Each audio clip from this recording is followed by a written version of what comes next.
කතංසු ලබතේ පඤ්ඤං ප්‍රඥාව කෙසේනම් ලැබගම්ද? සාදු සාදු සාදු නමෝ තස්ස භගවතෝ අරහතෝ සම්මා සම්බුද්දස්ස නමෝ තස්ස භගවතෝ අරහතෝ සම්මා සම්බුද්දස්ස නමෝ තස්ස භගවතෝ අරහතෝ සම්මා සම්බුද්දස්ස සාදු සාදු සාදු මේ තුන්ලෝ තලය මෙත් අමා කරුණාදියෙන් තෙමා වදාළ අසම සම වූ ඒ අසහාය වූ අප මහා ශාස්ත්‍රූ නායකයාණන් වහන්සේ වුණු භාග්‍යවත් සුගත තථාගත බුදු පියාණන් වහන්සේට අප සැමගේ নমස්කාරය වේවා. සාදු සාදු සාදු. සදහවතුනි, මේ ලොවේහි පවතින සියල්ල ඇති වෙනවා, පවතිනවා, නැති වෙනවා. ඒ සියල්ලටම හේතුවක් තියෙනවා. ඒ සියල්ලටම හේතුව තුලින් හටගන්නා වූ ඒ ලෞකික සියලුම සැප සම්පත් ආදිය පවා නැති වෙන සුළුයි කියන කාරණාව අවබෝධ කර දෙන්නට එදා භාග්‍යවත් බුදු පියාණන් වහන්සේ සාරා සංඛ්‍ය කල්පලක්ෂයක් මුළුල්ලේ පාරමී ධර්මයන් පූර්ණය කරමින් ඉනික්බිතිව ලෞතුරා බුද්ධ රාජ්‍යයේ රාජ්‍යත්වයට පත්වෙමිනුයි අපිට මේ අකාලික දර්ශනය නොයසේනම් මේ යථාවාදී මාර්ගය පෙන්වා දුන්නේ. ඉතින් ඒ මග පැය 24ේම ඔබට කියා දෙන්නට අප්‍රමාණව වෙහෙසෙන, ඒ වෙනුවෙන්ම අපේ සූවිසි පැයක කාල රාමුව වෙන්කොට තිබෙන ජාතියේ පෙර පිනෙන් පහළ වුණු උදාරතර බුද්ධ පුත්‍රයාණන් වහන්සේ නමක වුණු අපවත් වී වදාළ බෝධිසත්ව ගුණෝපේත දරණාගම කුසල ධම්ම නාහිමි සමිඳුන්ගේ නිර්මාතෘත්වයෙන් ආරම්භී ජාතියේ බෞද්ධ නාලිකාව අදත් සූදානම් වෙන්නේ ප්‍රඥාව ඔබේ දිවි මගට එක්කාසු කරන්නටයි. ඒ වෙනුවෙන් එදා කුසල ධම්ම නායක හාමුදුරුවෝ ගෙන ගිය ඒ අත්‍යුදාර වැඩපිළිවෙල, අත්‍යුදාර සේවාව අකණ්ඩව ඉදිරියට පවත්වාගෙන යන්නට ඒ බහරදූර වගකීම් සම්භාරය පැවරුවේ කුසල ධම්ම නායක ස්වාමින් වහන්සේගේ එකම ශිෂ්‍ය රත්නය වුණු අවසරයි අපට නම සිහිපත් කරන්නට පූජනීය බොරලන්දේ වජිරඥාන නායක ස්වාමින් වහන්සේට අප ඊටාම ගෞරවයෙන් පාදාභි වන්දනයෙන් යුක්තව අද කතංසු ලබතේ පඤ්ඤං වැඩසටහනට ඔබ වහන්සේව පිළිගන්නවා. ඒ අනුව කොළඹ හත ආර්.ජී. සේනානායක මාවතේ ශ්‍රී සම්බෝධි මහා විහාරාධිපති බෞද්ධ මාධ්‍යාලයේ ගරු සභාපති ධුරීන, එංගලන්තයේ ලන්ඩන් නුවර ප්ලාස්ටෝව්හි ශ්‍රී සම්බෝධි බෞද්ධ භාවනා මධ්‍යස්ථානාධිපති අපේ පූජනීය බොරලන්දේ වජිරඥාන නායක ස්වාමින් වහන්සේ, එසේනම් අද දින වැඩසටහන මෙතෙන් පටන් මෙහෙවන්නට ඔබ වහන්සේට ඊටාම ගෞරවයෙන් ආරාධනා කරමින් අද සුවිශේෂී සදහම් දෙසුමක්, එහෙම නැත්නම් සුවිශේෂී විවරණයක් සිද්ධ කරන්නට තමයි සූදානම් වෙන්නේ. ඒ අනුව සංයුක්ත නිකායේ දෙවන භාගයේ ප්‍රථම සූත්‍ර දේශනාව. අපි මේ සූත්‍ර දේශනාව හඳුන්වා දෙන්නට කැමති සංයුක්ත නිකායේ දෙවන භාගයේ නිධාන වග්ගයේ අபிසමය සංයුක්තේ බුද්ධ වග්ගයේ පටිච්ච සමුප්පාද සූත්‍රය.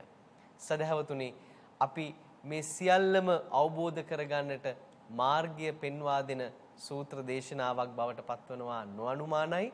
එනිසා සාවධානව මේ සූත්‍ර දේශනාව ශ්‍රවණය කරන්න, අවබෝධයෙන් අවධාරණය කරගන්න අපි ඔබට ආරාධනා කරන ගමන් එසේනම් වජිරඥාන නායක ස්වාමීන් වහන්සේට ඊටම ගෞරවයෙන් ආරාධනා කරනවා අප සැම කෙරෙහි කරුණාවෙන් යුක්තව සූත්‍ර පෙළට අදාළ ඒ කොටස පළමුවෙන්ම පැහැදිලි කර දෙන මෙන්. අවසරයි නායක ස්වාමින් වහන්සේ.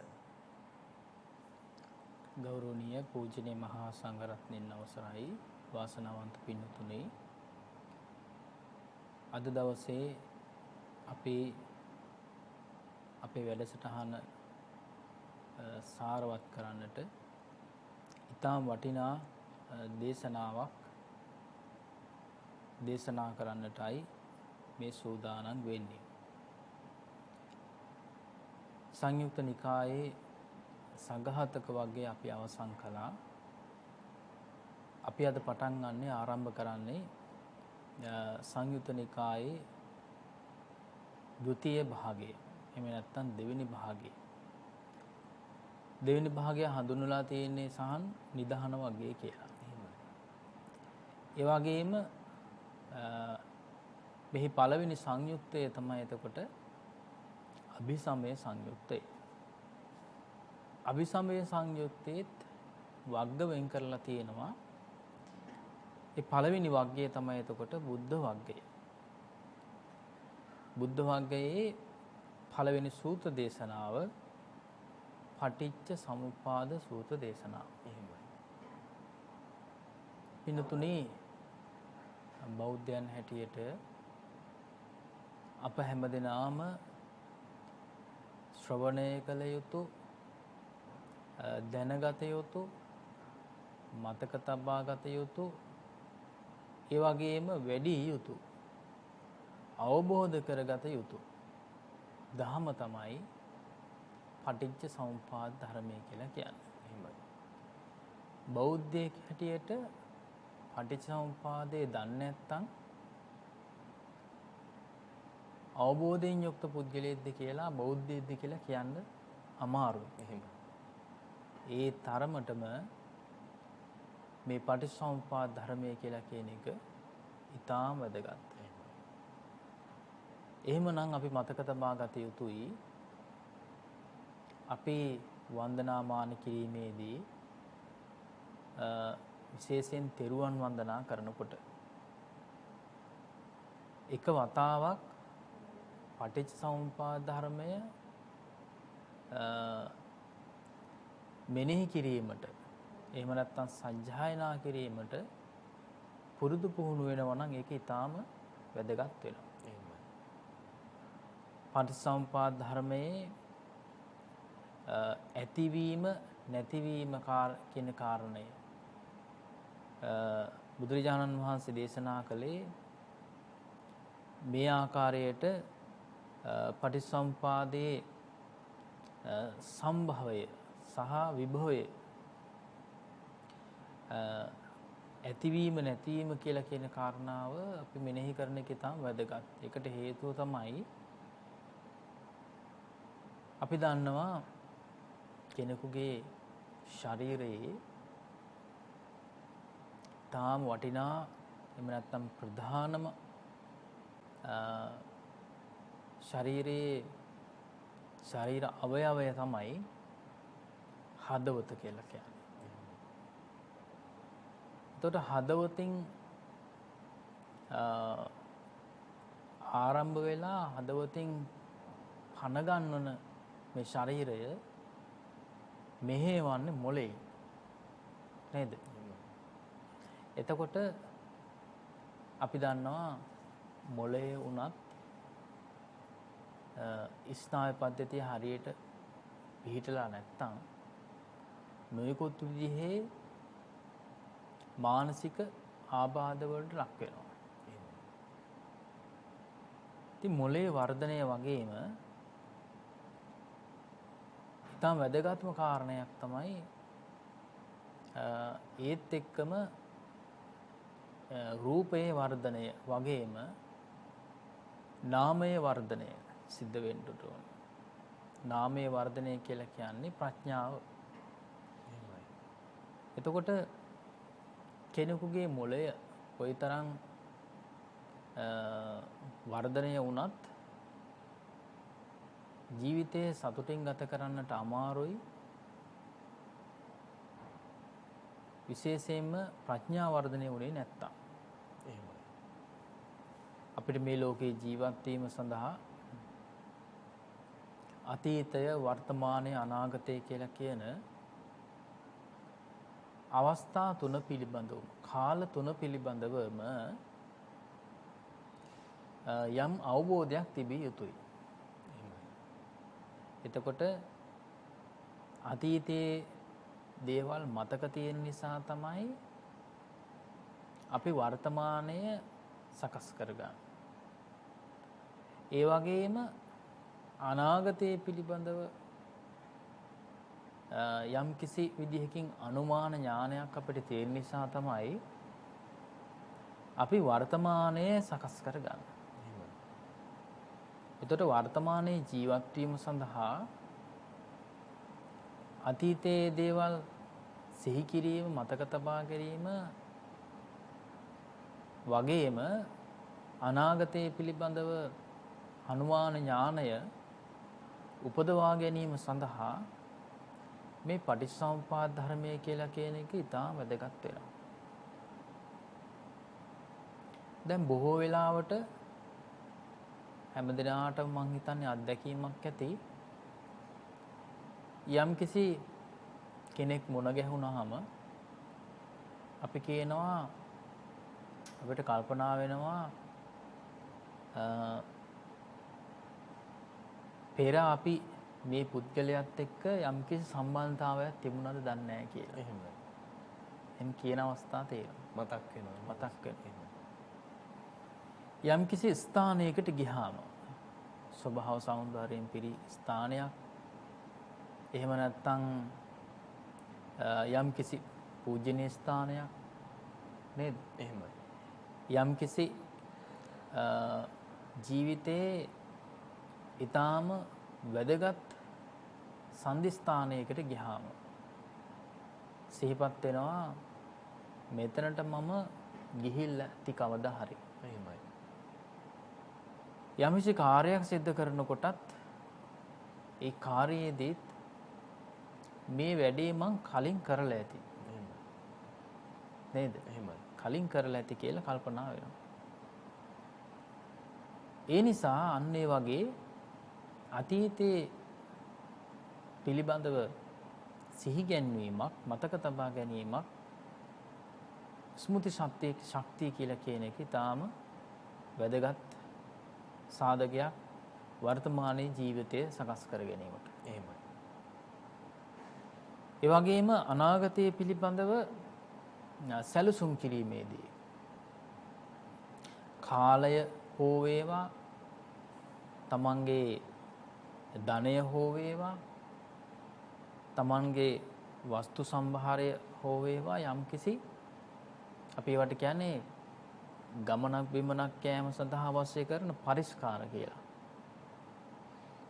එතකොට මේ පරිස්කාර කියලා කියන්නේ, පිරිවර කියලා කියන්නේ සාධකය කොටස් දෙකකට වෙන් කරලා තියෙනවා. මානව සාධකය සහ භෞතික සාධකය කියලා. එතකොට අපිට පරිස්කාර විදිහට සකස් කරගන්න පුළුවන්, පිරිකර විදිහට අපිට ඒ විදිහට අපිට හඳුනා ගන්න පුළුවන් මානව පරිස්කාර සහ භෞතික පරිස්කාර කියලා.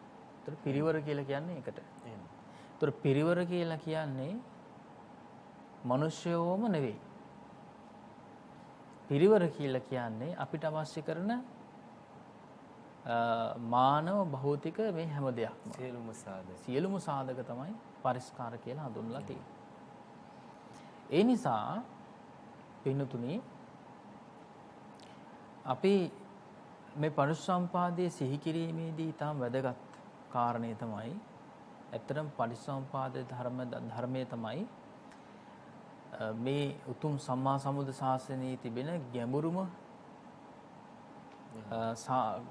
ධර්ම කාරණාව වෙන්නේ.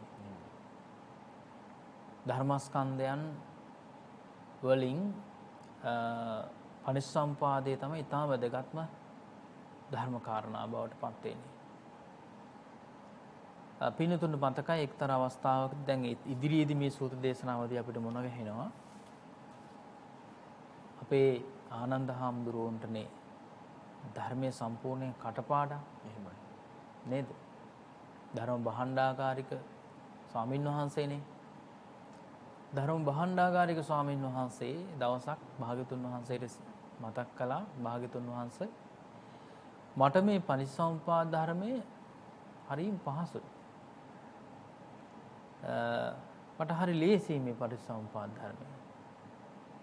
ඒ වෙලාවෙත් භාග්‍යතුන් වහන්සේ දේශනා කළා මාහේවං ආනන්ද කියලා. එහෙම කියන්න එපා ආනන්ද. එහෙම කියන්න එපා ආනන්ද. පටිච්චසමුප්පාද ධර්මයේ තමයි අමාරුම ගැඹුරුම ධර්මයේ පටිච්චසමුප්පාද ධර්ම. ඒ නිසා ඔබට ඔබ විතරක් නෙවෙයි හැම දිනා වහන්සේටම මේ පටිච්චසමුප්පාද ධර්මයේ ගැඹුරු. අමාරු, අසීරුයි. ඉතින් ඒ වෙනකොට ආනන්ද ස්වාමීන් වහන්සේ මහරහතන් වහන්සේ නමක් වටපත් වෙලා හිටියෙත් නෑනේ. එහෙමයි. ඉතින් කොහොම වුණත් පටිච්චසමුප්පාද ධර්මයේ ගැඹුරුයි. ඒ වගේම උපමාවක් විදිහට දේශනා කළේ පටිච්චසමුප්පාද ධර්මයේ කියලා කියන්නේ සඳුන් ගසක තිබෙන හැම කොටසක්ම වටිනවා. නමුත් සඳුන් ගසේ තියෙන වටිනාම කොටස තමයි සඳුන් ගසේ සාරය. සඳුන් ගසේ අරටුව, අරය නේද? එතකොට සිදිත මදිත එකලෙස පැතිරේ සුවඳ කියනවනේ නේද? එහෙම. එතකොට සඳුන් ගහේ සඳුන් ගස කැපුවත් ඒ වගේම සඳුන් ගස ඉගිල්ලුවත් සඳුන් ගස පොඩි කරත් නේද? සියුම් ලෙස ඒ විදිහට උරගෑවත් එහි තියෙන සුවඳ එක ලෙසම පැතිරෙනවා. එතකොට අපිට කල්පනා කරන්න පුළුවන් මේ සඳුන් ගසේ සාරය අපි කපලා පොඩි කළා මිරි කළා ඒ විදිහට අපි සාරය ගන්නවා වගේ සුවඳ ගන්නවා වගේ එහෙමයි. ධර්මයේ තියෙන සුවඳ අපේ ජීවිතයට එකතු කරගන්න නම් පටිච්ච සමුප්පාද ධර්මය එකතු කරගන්න ඕන. ධර්මයේ සුවඳ ධර්මයේ සැනසීම කාට හෝ දැනෙන්නේ නැත්තම් ධර්මයේ තියෙන සැනසීම කාට හරි ළඟා කරගන්න බැරි වුණා නම් තාමත් ළඟා කරගෙන නැත්තම් නේද? එහෙමයි. කොච්චර ධර්මයේ හැසිරුණත් මට නම් සැනසීමක් නැහැ කියලා හිතනවනම් ඒයි හිතන්න හේතුව ධර්මයේ නැමැති වෘක්ෂයේ සඳුන් වෘක්ෂයේ සාරය ඔබ ලබාගෙන නැහැ නේද? එහෙමයි. අරටුව වෙත ගිහිල්ලා නැහැ. අරටුව ගන්න උත්සාහ කළා නැහැ. ඒ නිසා පටිච්චසමුප්පාද ධර්මයේ තාම ගැඹුරුයි. තවත් දෙයක් තමයි අපි යම්කිසි කරදරයක්, පීඩාවක්, හිංසාවක්, බාහිර උපද්‍රවයක්, ඒ වගේම අපි කියනවා අපල උපද්‍රව කියලා කියනවා නේද? ওই විදිහේ යම්කිසි දෙයක් ඇති වුණාට පස්සේ ආශිර්වාද ළඟා කර ගැනීම සඳහා විවිධ වූ පුද පූජාවන් පවත්වනවා. ආමිසමේ වශයෙන් බෞද්ධ පූජාවන්ද, සත්බුදු පූජාවන්ද, අටවිසි පූජාවන්ද නේද? පහන් පූජාවන්ද විවිධ පූජාවන් පවත්වනවා. ඒ විවිධ පූජාවන් අතරේ තාම වැදගත්ම දේ තමයි ආමිස පූජාව වගේම ප්‍රතිපත්ති පූජාව. ප්‍රතිපත්ති පූජාවේදී මේ පටිච්චසමුප්පාද ධර්මයේ මෙනෙහි කිරීමේදී අපිට යම්කිසි අපි කියනවනේ දැන් මේ කර්මය නිසා හෝ නේද? එහෙමයි. නියාම ධර්ම තියෙනවනේ. එහෙමයි. ඒ නියාම ධර්ම වලින් කම්ම නියාම ඊළඟට බීජ නියාම, උතු නියාම ආදි වශයෙන් මේ නියාම ධර්ම වලින් ඍතු විපර්යාසයන් නිසා හරි එහෙම නැත්නම් කර්මය නිසා හරි එහෙම නැත්නම් අපේ හට ගැනීමත් එක්ක හරි මිනිස්සෙක් විදිහට හට ගැනීමත් එක්ක බීජ නියාමයේ වශයෙන් නේද? එහෙමයි. මේ හට ගැනීමත් එක්ක මිනිස්සෙක් වීම නිසාම මුහුණ දෙන දුක් තියෙනවා. එහෙමයි. දැන් වෙන සත්තුන්ට ඒ දුක් නැහැ. නේද? වෙන සත්තු දේශපාලනය කරන්නේ නැහැ. එහෙමයි. දේශපාලනය කරන්න වෙන්නේ මිනිස්යන්ට.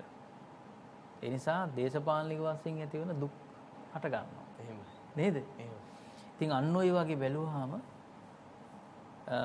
මේ සෑම දුකක්, කරදරයක්, පීඩාවක්ම හටගත්තාම ඒක పూర్ව කර්මය නිසා, පෙර කර්මය නිසා හටගත්තා නම් ඒවා දුරු කර ගැනීම සඳහා හේතු කියලා කියන ඒවා සිහි කිරීම ඉතාම වැදගත් වෙනවා. ඒ හේතු තමයි පටිච්ච කියලා කියන්නේ. එහෙමයි. නේද? එතකොට පටිච්ච කියලා කියන්නේ අපි නැවත නැවත කැමති වෙච්ච දේවල්. කැමති වුණු දේවල්. එහෙමයි. නැවත නැවත අපි කැමති වුණු දේවල්. ඒ වගේම දැඩිව කැමති වුණු දේවල්. පටි කියලා කියන වචනයට ඒ විදිහට තියෙන අර්ථ වශයෙන් ඊටාම දැඩි. ඒ වගේම නැවත නැවත කියලා කියන අර්ථ දීලා තියෙනවා. එතකොට මෙතෙන්දී අපිට පැහැදිලි එතකොට ඉච්ඡ කියලා කියන්නේ කැමැත්තනේ. එහෙමයි. මේ හේතු ගත්තාම හේතුඵල කියලා ගත්තාම පෙර සිද්ධ කරගත්ත කර්මය නිසා පෙර සිද්ධ කරගත්ත කර්මය නිසා විඳින්නට සිද්ධ වෙන මේ ජීවිතේ විඳින්නට වෙන සිද්ධ වෙන විපාක දුරු කර ගැනීමේ හැකියාවක් දුරු කර ගැනීමේ අනෙකුත් ශක්තියින්ට වඩා ඊටාම වටිනා ඊටාම වැදගත් ඊටාම ශක්ති සම්පන්න බලයක් ශක්තියක් මේ පරිසම්පාද ධර්මයේ තියෙනවා. එහෙමයි. ඒක හැමෝම අත්විඳින්නට ඕන. ඒ නිසා පින්නතුනේ කටපාඩම් කරගන්න උත්සාහ කරනවා නම් යම් කිසි ගාතාවක්. ඒ ගාතාව වලින් උත්තරීතරම ගාතාව තමයි පටිච්චසමුපාදය කියලා කියන්නේ. එහෙමයි. එතකොට පටිච්චසමුපාදේ ත්‍රිපරිවට්ටං ද්වාදසාකාරං. එතකොට වට්ට තුනකට සහ අංග 12කින් සමන්විතයි. එතකොට මේ 12 ආකාර වූ පටිච්චසමුපාදේ මෙනෙහි කිරීම ඉතාම වැදගත් වෙනවා. ඊළඟට බුදුරජාණන් දේශනා කළා සූසි ප්‍රත්‍ය කියලා අභිධර්මයේ තව කොටසක් විශේෂයෙන්ම ඒ ප්‍රත්‍ය සිහි කිරීමත් සූසි ප්‍රත්‍ය සිහි කිරීමත් ඉතාම වැදගත් වෙනවා. මේ අභිධර්මයේ එහෙම නැත්නම් පටිච්චසමුපාදයේ ගැඹුරු තමයි ඊටත් වඩා ගැඹුරු කොටස තමයි සූසි ප්‍රත්‍ය කියලා කියන්නේ. එහෙමයි. එතකොට ඒ නිසා අපි එහෙනම් මතක තබා ගත යුතුයි සිහි තබා ගත යුතු තරයේ විශ්වාස කළ යුතුයි පටිච්චසමුපාද ධර්මය කියලා කියන එක. පින්නතුනේ භාග්‍යතුන් වහන්සේ සම්බුද්ධත්වයට පත් වෙනකොට මධ්‍යම රාත්‍රියේ නේද මධ්‍යම රාත්‍රියේ පටිච්චසමුපාදය තමයි සිහි කළේ. පටිච්චසමුපාදය සිහි කරනකොට තමයි කලින් අවබෝධ කරගත්ත නැති ධර්මයක් අවබෝධ කරගන්න පුළුවන් වුණේ. එහෙමයි. බුදුරජාණන් වහන්සේට. ඒ කියන්නේ බුද්ධ ඥාන අවබෝධ කර ගැනීම සඳහා හේතු උනේ මේ පටිච්චසමුපාද ධර්ම. ඒ නිසා යම්කිසි කෙනෙකුට යම්කිසි කාර්යයක් කිරීමේදී අපි හිතමුකෝ උදේ පාන්දර අවදි වෙලා වන්දනා කරනවා කියලා. එහෙමයි. ඒ වන්දනාවේදී පටිච්චසමුපාදයේ සිහි කිරීම. දහවල වන්දනා කිරීමේත් පටිච්චසමුපාදය. සවස් භාගයේ වන්දනා කිරීමේදී පටිච්චසමුපාදයේ සිහි කිරීම. ඊටම වැදගත් වෙනවා. එහෙමයි. යම්කිසි කාර්යයක් ආරම්භ කරනකොට ආශිර්වාද ළඟා කර ගැනීම සඳහා පරිසම්පාදයේ සිහි කිරීම ඉතාම වැදගත් වෙනවා. අපි දැන් කියන්නේ පිරිසූත දේශනාවක් පිරිතක්නේ අපි කියන්නේ. එහෙමයි. පිරිතක් සජ්ජායනා කරන්නේ නේ. එහෙමයි. හැම පිරිතකම අඩංගු වෙන්නේ මේ පරිසම්පාදය. හැම පිරිතකම සෑම පිරිසූත දේශනාවක මාර්ගාංග වෙන්නේ මේ පටිච්චසමුපාදය. එතකොට මතක තබා ගත යුතුයි අපි පටිච්චසමුපාද ධර්මය විශේෂයෙන්ම අපි හිතමුකෝ කැලේක තියෙන වනාන්තරයක තියෙන හැම වෘක්ෂයක්ම වටිනවනේ. එහෙමයි. හැම වෘක්ෂයක්ම වටිනවා. ඒ නිසානේ අටවිසි බුදුරජාණන් වහන්සේලා වෘක්ෂ තමන්ගේ බෝධීන් වහන්සේලාගේ බෝධීන් වහන්සේලා තෝරා ගැනීමේදී එක එක වෘක්ෂයන් තෝරගෙන තියෙන්නේ. නේද? එහෙමයි. එතකොට ඒක එහෙම නැත්නම් ඉතින් වටිනාකමක් තියෙන්නේ මේ ඒ කාලේ හටගන්න එක වෘක්ෂයක් පමණයිනේ. සෑම බුදුරජාණන් වහන්සේ නමක්ම තෝරාගන්නේ නේ. ඉතින් ඒ නිසා ඒ කාලේ ඒ පරිසරයේ බහුල ඒ වගේම ඒ පරිසරයේ හොඳට වැඩෙන නේද? පූජනීයත්වයට පත් කරගත හැකි වෘක්ෂයක් තමයි තෝරාගන්නේ. අන්න ඒ වගේ පින්නතුනි අපි යම්කිසි දැව වලින් යම්කිසි නිර්මාණයක් කරන්නට එහෙම නැත්නම් වනාන්තරයේ කැලේක තියෙන මේ ගස් අපි තෝරගන්නකොට යම්කිසි කාර්යයක් සඳහා දැවමය අවශ්‍යතාවයක් සඳහා එහෙමයි. නේද?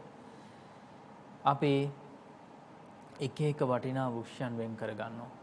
අපිට සිහිපත් කර දැන් සඳුන් ගස අපිට වටින්නේ මේ අරටුව තියෙන නිසා. අරටුවක් නැති ගසුත් වටිනවා. වටින්නේ නැහැ කියලා කියනව නෙවෙයි. එහෙමයි. නේද? ඉතින් එතකොට හැම ධර්ම කාරණාවක් වටිනවා.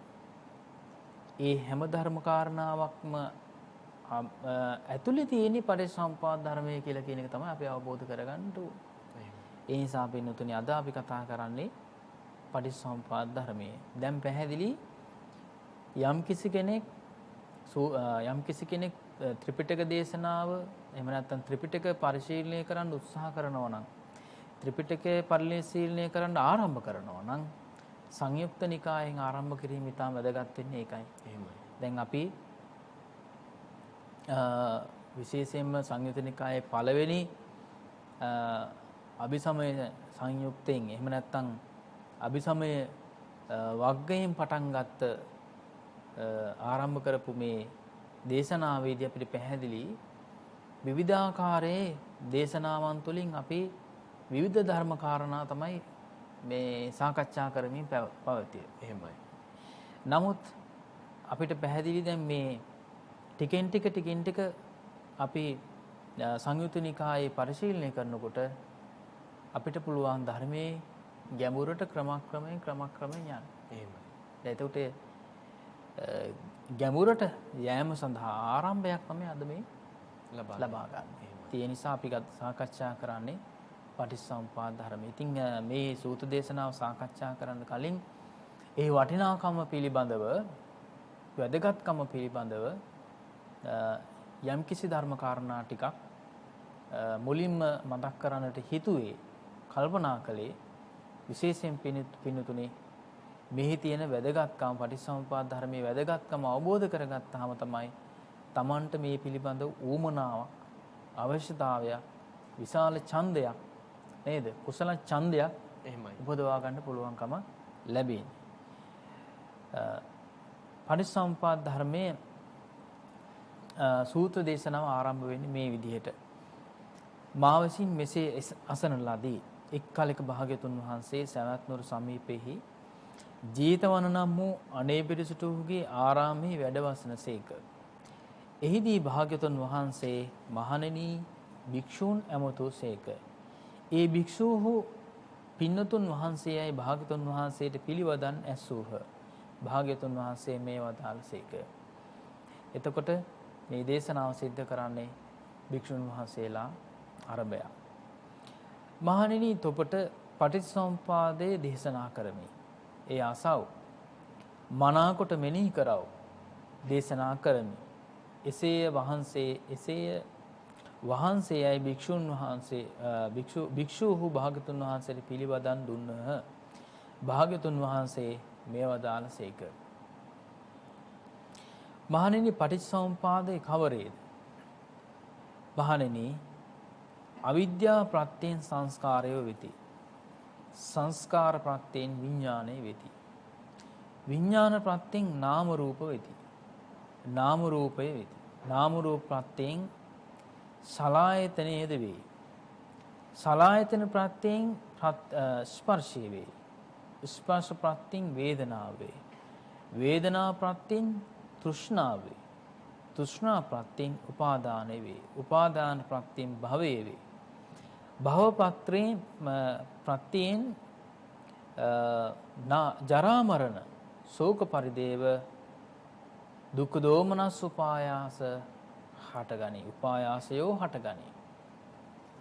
මෙසේ මේ හුදු දුක්ඛ ඛණ්ඩයාගේ උත්පත්තිය වේ. මහණෙනි මේ පටිච්චසමුපාදයයි කියනු ලැබේ.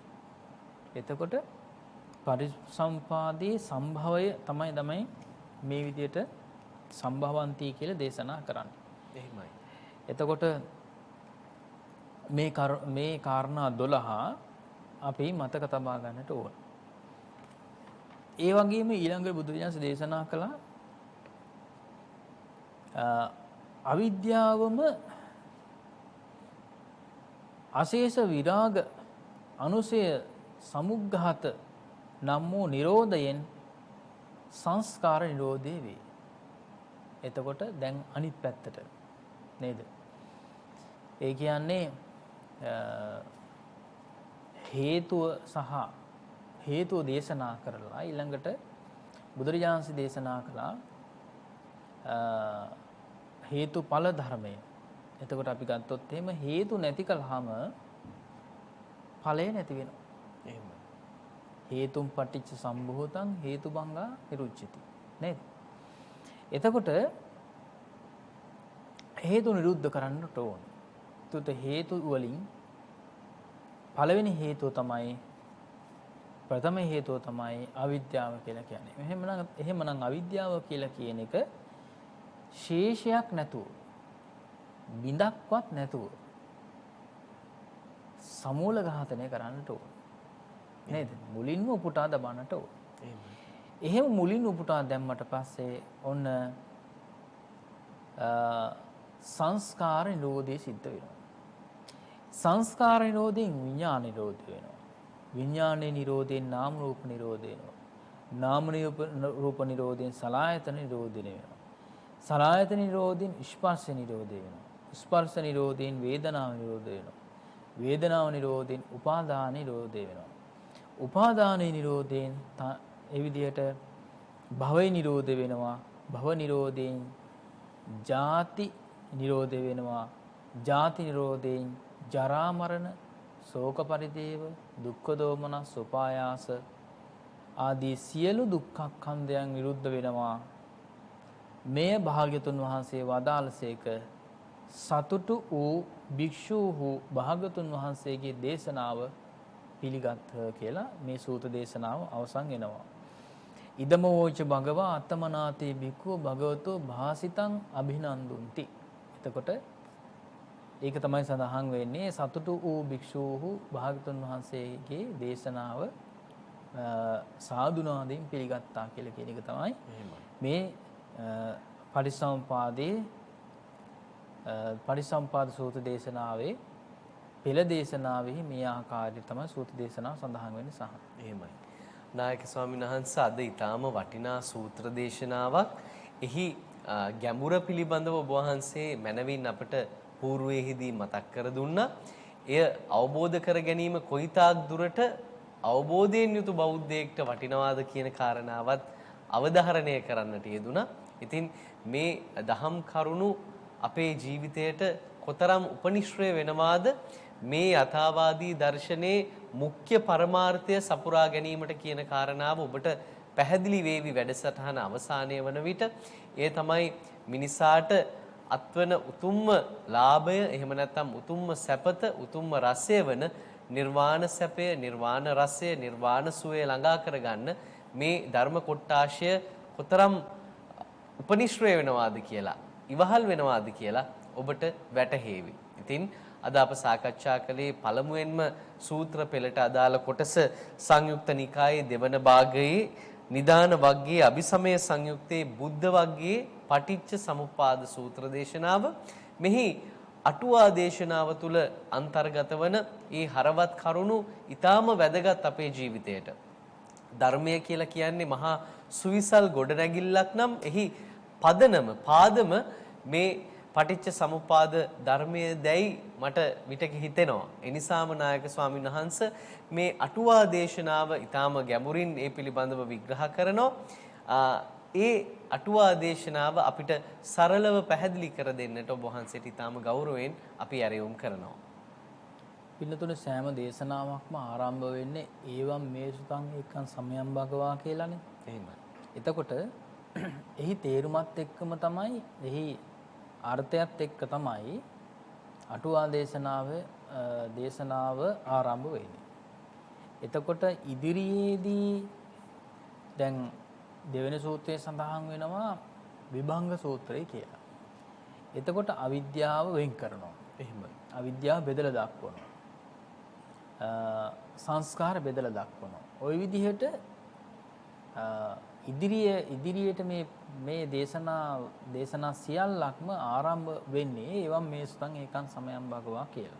එහෙමයි. එතකොට ඒ කරුණු ටික පළමුවෙන් විස්තර කිරීම තමයි අටුවා දේශනාව තුළ සිද්ධ කරලා තියෙන්නේ. ඒ නිසා විශේෂයෙන්ම පටිච්චසමුප්පාද ධර්මයේ පටිච්චසමුප්පාද සූත්‍රයේ අංග 12 ওই විදිහට කෙටියෙන් සැකවින් සඳහන් වෙනවා වගේම එහි විස්තර වශයෙන් සඳහන් වෙනවා විශේෂයෙන්ම මූලික වශයෙන් විස්තර වශයෙන් සඳහන් වෙනවා විශේෂයෙන්ම මේ අටුවා දේශනාව තුළ.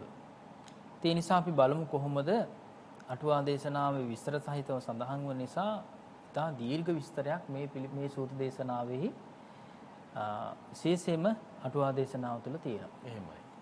සමහරලාට අද දවසේ අපි සාකච්ඡා කරලා අවසන් කරන්නට බැරි වෙයි. එහෙමයි. ඒවං මේ සුතං නිදාන වර්ගයේ පළමුවැනි පටිච්චසමුපාද සූත්‍රයයි. එහි මේ අනුපූර්ව පද වර්ණනාවයි. තත්‍රකෝ භගවා බික්ඛු ආමන්තේසි යනොයි. එවිට භාග්‍යතුන් වහන්සේ භික්ෂුන් වහන්සේලා ඇමතුසේක මෙහි తත්‍ර යනෝ දේශකාලාදිය දැක්වීමයි. එහි යම් කාලයක වැඩ වාසය කරයිද එය තස්මින් සමයේ යනුවෙන්ද යම් මේ ජේතවනාරාමෙහි වැඩ වාසයිද తත්‍ර ජේතවනේ ඒ ජේතවනාරාමේ යනුවෙන්ද දක්වයි.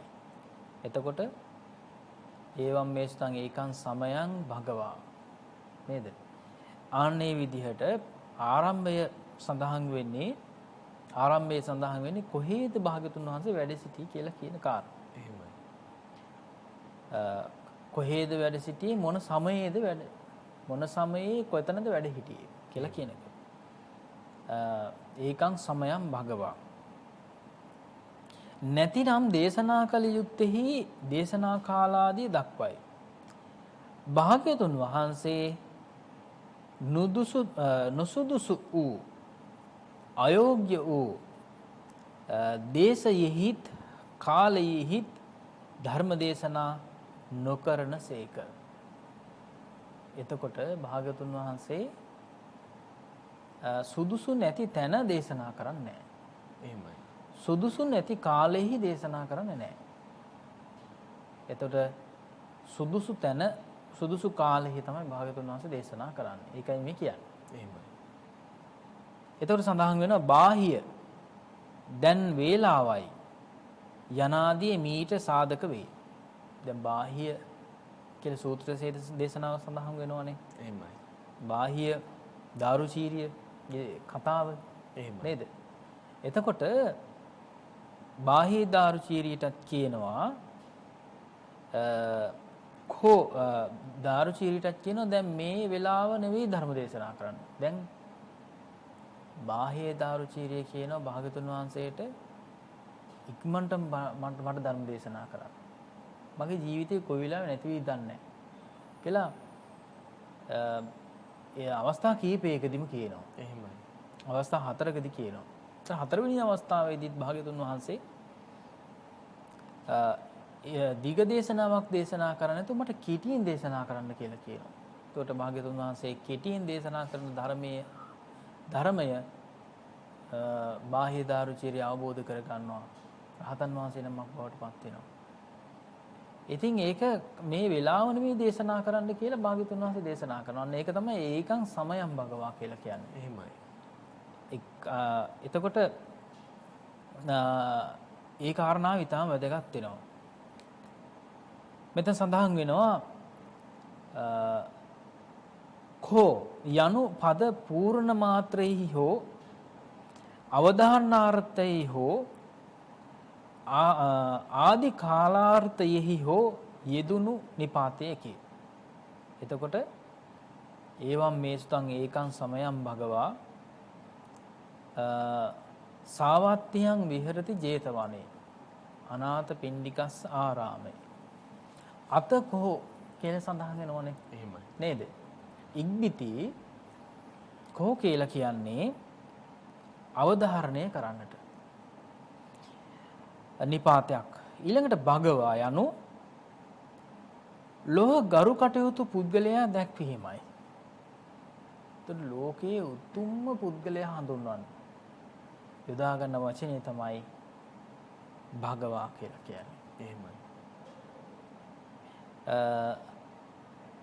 ඊළඟට මේ භගවා කියලා කියන්නේ භාග්‍යතුන් වහන්සේට දැන් නවහරහාදී බුදු ගුණ වල තියෙනවනේ භගවා කියලා කියන ගුණය. එහෙමයි. නේද? එතෙන් සඳහන් වෙන්නේ සියල්ලම ලැබීමට සුදුසු වූ උතුමන් වහන්සේ තමයි භාග්‍යතුන් වහන්සේ. එහෙමයි. ඒ වගේම ලෝකේ හැම කෙනෙක්ම කැමති සියල්ලම ලබා ගන්නනේ. නේ? කැමැති වෙන සියල්ලම ලබා ගන්න තමයි සියලුම දෙනා කැමති. එහෙමයි. සියලුම සත්වෝ ගත්තා. ඉතින් භාග්‍යවතුන් වහන්සේලා තමයි ලෝකයේ සියල්ලම ලබා ගන්න. සියලුම අවබෝධයන් ලබා ගන්න. එහෙමයි. භාග්‍යවතුන් වහන්සේලා කැමති වෙන සියල්ලක්ම ලබා ගන්නවා. ඒ නිසා තමයි භගවා කියලා කියන්නේ. භික්ඛු යනු දේශනාව ඇසිය යුතු පුද්ගලයන් හැඟ වූ වචනයයි. අතකෝ භගවා භික්ඛු නේ? එතකොට ඒ භික්ඛු කියලා කියන්නේ දේශනාව ඇසිය යුතු පුද්ගලයන් හඳුන්වන්න දීලා තියෙන වචනය. එහෙමයි. ඒ තරක් නෙවෙයි තවත් අර්ථ තියෙනවා. මෙහි පිඬුසිඟා යනුවේ භික්ෂුවයි. භික්ඛකෝති භික්ඛු කියලා කියනවා. එතකොට භික්ෂාව ලබා ගැනීම සඳහා වැඩම කරන්නේ භික්ෂුවයි කියලා සඳහන් වෙනවා. ඊළඟ සඳහන් වෙනවා භික්ෂා චර්යාවට පැමිණියේ භික්ෂුවයි. ආදී වශයෙන් භික්ෂු යන්නේහි වචනාර්ථය දක්විය යුතුයි.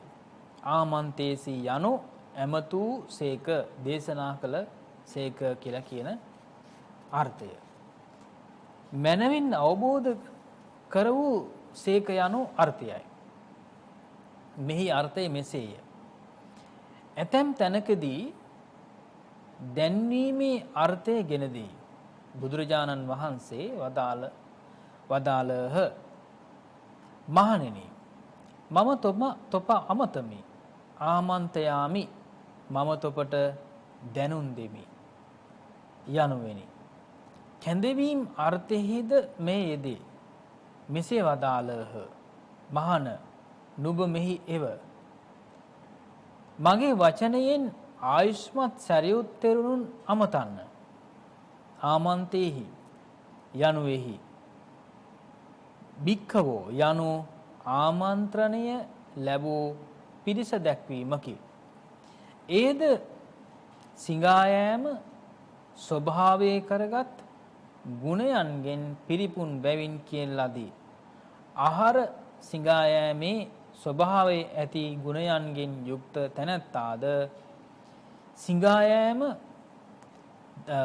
ධර්මතාව කරගත් තැනැත්තාද පිඬු සිඟීම මනවින් කරන ලද තැනැත්තාද භික්ෂු ශබ්දයෙන් අර්ථවත් වේ යයි ශබ්දවේදීහු සිතති.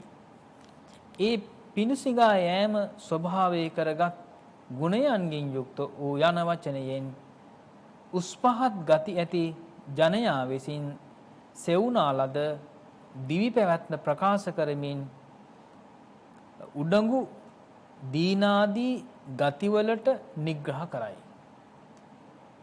එතකොට තාම වැදගත් කාරණයක් මේ දේශනා කරන්නේ. මහණෙනි යන මේ වචනයෙන් භික්ෂූහු තමන් වහන්සේ ඉදිරියට පමුණුවනසේ ඔවුන් සමග කතා කිරීමට කැමැති බව හඟවන මේ වචනයෙන් ඔවුන් තුල ඇසීමේ කැමැත්ත උපදවයි. එම ආමන්ත්‍රණ අර්ථයෙන්ම මනවින් මෙනෙහි කිරීමෙන්ද ඔවුන් යොදවයි. මනවින් සිහිපත් කරන්න ඔවුන්ට ශාසන සම්පatti හිමි වේ. එතකොට අපි අවසාන වශයෙන් මේ වෙලාවේ සිහිපත් කරන්නේ මෙතෙන්දි මේ දේශනා කළ තියෙන සහන් භික්ෂු කියලා කියන වචනයේදී දැන් විශේෂයෙන්ම සිව්වනක් පිරිසම හඳුනන භික්ෂු කියලා. දැන් භික්ෂුව කියලා කියන්නේ භික්ෂුවට විතරක් කියලා කියනවනේ. එහෙමයි. නෑ එහෙම නෙවෙයි. භික්ෂු කියලා කියන්නේ සිව්වනක් පිරිසම හඳුන්වන්නේ. එහෙමයි. කොහොමද එහෙම අපි තේරුම් ගන්නෙ? දැන් භික්ඛකෝති භික්ඛු කියලා සඳහන් වුණානේ. නේද? එහෙමයි. එතෙන්දි භික්ෂාව සොයාගන්නේ භික්ෂුව කියලා කියනනේ. ඒ කියන්නේ පිඬුසිඟා යෑම. එහෙමයි. එතකොට හැමෝම කරන්නේ පිඬුසිඟා යෑමක් නෙවෙයිද? එහෙමයි. නේද? දැන් හිතන්න පුළුවන් ඔන්න අපි දැන් භික්ෂුන් වහන්සේලා විදිහට මිලදී ගන්න. මුදල් වලට මිලදී ගන්නෙ නෑ කඩේකින් ගිහිල්ලා එහෙම ගන්නෙ නෑ. කියලා හිතමුකෝ අපි. නමුත් මිලදී කෙනෙක් මිලදී ගත්තත් කරන්නේ සිඟායෑමක් තමයි. එහෙමයි. නේද? දැන් මේ දෙයක් නැති වෙනකොට බලන්න. දැන් පෞද්ගලික කාලේ එක දේවල් නැති වුණා. එහෙමයි. තෙල් නැති වුණා, ගෑස් නැති වුණා. ඉල්ලගෙන යන්නේ නැද්ද? එහෙමයි. නේද? ඉල්ලනවා. එතකොට ඉස්සෙල්ලාම තමන් හොයාගන්න දේ තමයි මුදල් කියලා කියන්නේ. පළමුවෙන්ම තමන් හොයාගන්න දේ තමයි මුදල් කියලා කියන්නේ. ඒතර මුදල් කරගන්නේ මොනවද දීලාද? නේද? එතකොට අපි ධාර්මිකව සිද්ධ කරන වෙළඳාමකින් තමයි යම් කිසි මුදලක් හොයාගන්නේ. එතකොට අපි සකස් කරගන්න අපි නිෂ්පාදනය කරගන්න නිෂ්පාදන භාණ්ඩ අපි වෙළඳපළට අරගෙන යනවා කියලා කියන්නේ මොකද්ද? සිඟා යෑමක් නෙවෙයිද? එහෙමයි. නේද? මුදල් ළඟා කර ගැනීම සඳහා මේ සිඟා යෑමක් සිද්ධ කරන්නේ. ඒකට බලනවා අපි දැන් අඩුම ගානේ මෙහෙම හිතුවොත් එහෙම කෙනෙක්ගෙන් සිනහාවක් ලබා ගන්න. කෙනෙක්ගෙන් කතාවක් මේ වචනයක් ගන්න. එහෙමයි. කෙනෙක්ගෙන් උදව්වක් ගන්න. නේද? එහෙමයි. එතකොට හිතන්න පුළුවන් කෙනෙකුට අපි කියනවනේ මුදල් වලින් හැමදේම කරන්න බෑ කියලා. නේ? මුදල් වලින් යුද්ධයක්වත් දිනන්න බෑ. නේද? මුදල් වලින් යුද්ධයක්වත් දිනන්න බෑ. එතකොට දිනන්න පුළුවන් කොහොමද? නේද? හැම දේ තිබුණා හැම දෙයක්ම තිබිලත් දිනන්න පුළුවන් වෙන්නේ මානසික ගුණාංග ටික තිබ්බොත් විතරයි. එහෙමයි. කෙනෙකුගේ හිත් දිනා ගත්තොත් විතරයි. නේද? අපි කියන්නේ අර මේ සිත සොරා ගන්නවා කියලා. හිත සොරා ගන්නවා කියලා සමහර අය කියන්නේ. එහෙමයි. එහෙමයි. නේද? එහෙමයි. අන්න ඒ වගේ මේ අපි කරන දැන් ආමන්තේසි ආයාචනාවක් කරනවා. අපි භාග්‍යතුන් වහන්සේ ආයාචනාවක් කරනවා. එන්න මගේ ළඟට ඇවිල්ලා මේ මන්ටි බණ අහන්න. එහෙමයි. නේද? ඇවිත් මගේ බණ අහන්න. ඇවිත් මගේ දේශනාව අහන්න. ආමන්ත්‍රණය කරනවා කියලා කියන්නේ ඒකයි.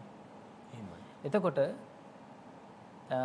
ළඟට කැඳවා ගැනීමක් තමයි ආමන්ත්‍රේස කියලා කියන්නේ. එතකොට අපිට පැහැදිලි එහෙමනම් සිව්වනක් පිරිසෙන් භික්ෂුන් වහන්සේලා විතරක් නෙවෙයි සිඟා යන්නේ. භික්ෂු භික්ෂුණී උපාසක උපාසිකා කියලා සිව්වනක් පිරිසම සිඟා යනවා. එහෙමයි. එතකොට අපි යාචකයන් විදියට හඳුන්වන්නේ අර ඒ විදිහට මගතොටේදී හම් වෙන ඒ විතරයි කියලානේ අපි කියන්නේ. එහෙමයි.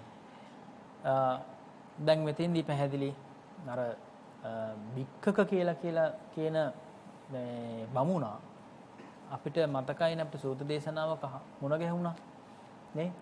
ඒ සූත්‍ර දේශනාවේ මුණ ගැහුනේ මේ බුදුරජාණන් වහන්සේත් හිම පාත්‍රය අරගෙන පිඬුසිඟා වටිනවා. ඒ යාචකයාත් කබලක් අරගෙන සිඟා යනවා. බලන් ඉඳලා කියනවා අපි දෙන්නම කරන්නේ එකම ක්‍රියාව නේද කියලා. අපි දෙන්නම කරන්නේ එකම ක්‍රියාව නේද කියලා මේ භික්ඛක කියලා කියන බමුණ අහනවා. ඒතකොට භාග්‍යතුන් වහන්සේ දේශනා කළා ඒ යන ගමන ඒ ඉල්ලීම කියලා කියන එක ලෝභයෙන් තොර වෙන්න ඕනේ.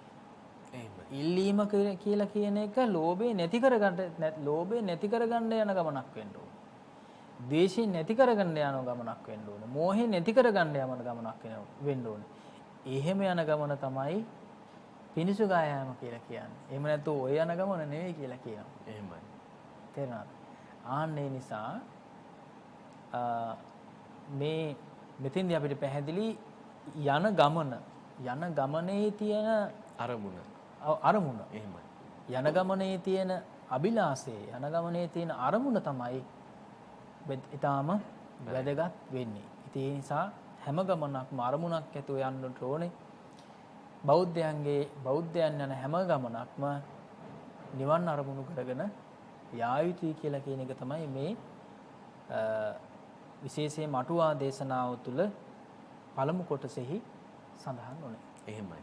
නායක ස්වාමීන් වහන්සේ අති දීර්ඝ අටුවා දේශනාවක් මෙහි අන්තර්ගතයි. නමුත් කාල වේලාවට කාල රාමුවට අදාළව ඔබ වහන්සේ අපිට අද්‍යතනයේ ජීවත් වන අපි සියලු දෙනාටම එය දිවි මගට ගලපා ගන්න අරුත්බරව මේ සූත්‍ර දේශනාව කොයි විදිහටද අපේ ජීවිතවලට එක්කාසු කරගන්නේ කියන කාරණාව පැහැදිලි කර දුන්නා.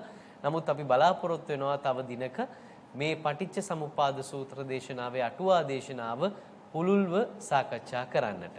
සදහවතුනි, අද අපේ වැඩසටහන තුල අපි බලාපොරොත්තු වෙනවා බෞද්ධ නාලිකාව ධර්ම sannivedanaya සිද්ධ කරන පුණ්‍ය ආයතනයක් පමණක් නොව ශාසනයේ උරුමයන් ආරක්ෂා කර දෙන්න අප්‍රමාණව වෙහෙසෙන පුණ්‍ය කේන්ද්‍රස්ථානයක් බව ඔබ හොඳින්ම දන්නවා. ඒ අනුව ඓතිහාසික පුදබිම්වල උරුමයන් රැකගන්න, ඒ පුදබිම් ආරක්ෂා කරගන්න මහා පරිමාණයේ වැඩසටහන් අපි ක්‍රියාවට නංවමින් පවතිනවා. අතීතයේදීත් එවැනි කටයුතු ඉතා දීර්ඝ ලෙස පූජනීය දරණාගම කුසල ධම්මනායක ස්වාමින් වහන්සේ පවත්වාගෙන ගියා.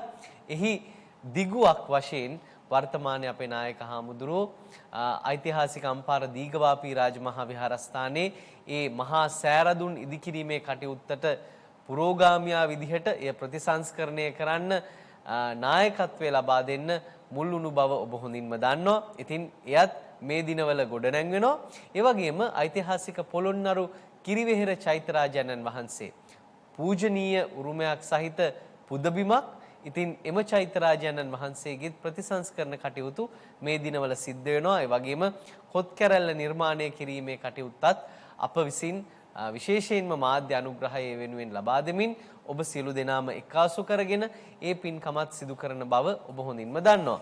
ඒ අනුව එම පොළොන්නරු කිරිවෙහෙර චෛත්‍යරාජයන්න් වහන්සේගේ කොත් වහන්සේ නිර්මාණය කිරීම සඳහා විශේෂ දායකත්වයක් ලබා දී කටයුතු කරනවා. අද ෆොරස්ට් ඩ්‍රයිව් තලවතුගොඩ පදිංචි ගෝතමී ප්‍රනාන්දු මහත්මිය එතුමිය බලාපොරොත්තු වෙනවා MBP ප්‍රනාන්දු ස්වාමි පුරුෂයාට, එවැගේම හෙන්රි සහ ලීලා වයලට් එදිරි වික්‍රම දෙමව්පියන්ට, නොරිස් ප්‍රනාන්දු සහ පොඩි නෝනා දෙමව්පියන්ට වගේම බන්දුල එදිරි වික්‍රම සොයුරාට පින් අනුමෝදන් කරන්නට, එවැගේම ගෝතමී ප්‍රනාන්දු මහත්මියට සහ පවුලේ සැමට නිදුක් නිරෝගී සුවය ප්‍රාර්ථනා කරන්නට, එවැගේම සියලු දෙනාගේම හිතසුව පිණිස මේ පින හේතු වේවා කියලා ප්‍රාර්ථනා කරමින් ඔවුන් විසින් දායකත්වය ලබා දෙනවා.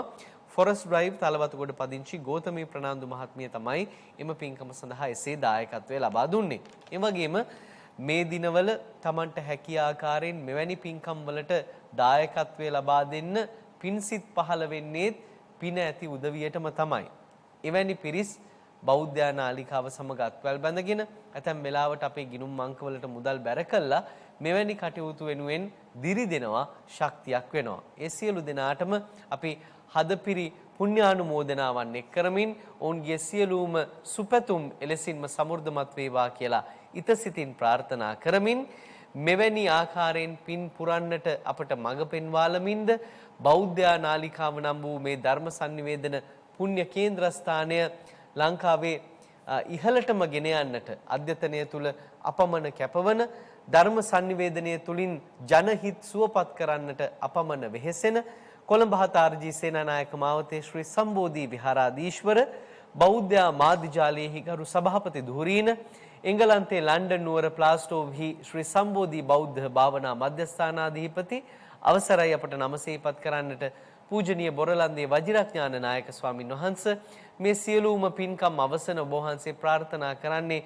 පුණ්‍යකාමී ලෝකෝත්තර පැතුමක් ඒ තමයි පරිපූර්ණ නිවීම ඒ උතුම් අරමුණ කරා යන්නට ඔබ වහන්සේට ශක්තිය ධෛර්යය වරම වාසනාව ලැබේවා කියලා අප ඉතිසිතින් ප්‍රාර්ථනාවන් එක් කරනවා සාදු සාදු සාදු. එසේනම් අද දවසේදී කතං සුලභතේ පඤ්ඤං වැඩසටහන මෙතකින් නිමාවට පත් කරනවා. අපි යලි දවසක සජීවීව මෙලෙසින්ම මුණ ගැහෙමු. ඔබ සියලු දෙනාටම නිදුක් බව, නිරෝගී බව, සුවපත් භාවයේ සපිරුණු කායිකවත් මානසිකවත් සුවපත් වුණු අනාගතයක් වේවා. ඔබ සැමට තෙරුවන් සරණ වේවා. කතංසු ලබතේ පඤ්ඤං ප්‍රඥාව කෙසේනම් ලැබගම්ද